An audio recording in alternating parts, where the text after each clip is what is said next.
for people that see someone who's a beast, who's done great things, you just assume that they're different than you. Right. But then you hear about your insecurities and your pitfalls and all the things that went wrong with you, and you realize, well, God, but those are the same things that go wrong with me. Like maybe I have that inside of me and I've just never summoned it. Right.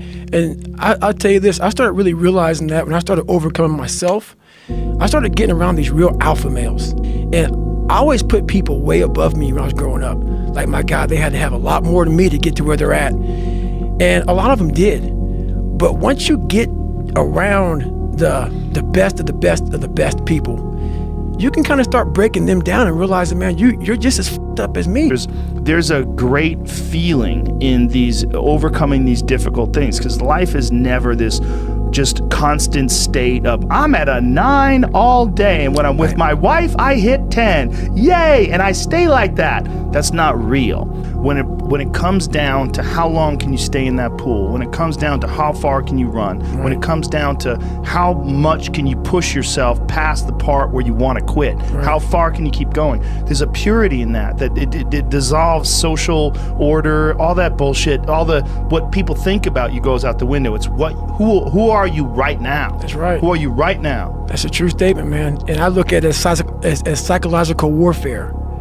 And that's where I started learning that life is one big psychological warfare that you play on yourself. You play on yourself, man. The most important conversation I ever had is with myself.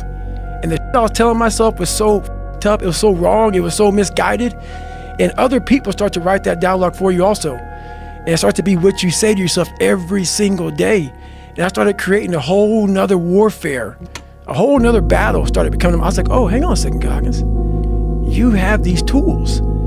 The human organism, the animal that we are, needs constant stimulation because it evolved trying to find food and escape enemies. You have these tools. Your life was basically the perfect grounds for training for where you need to go in your life.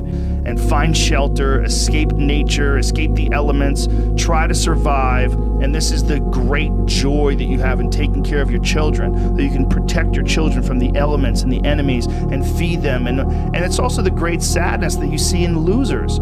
All the beatings, all the bullying, all the, you going through learning disabilities, all the struggles, it was the absolute perfect training ground for you to go to where you need to go.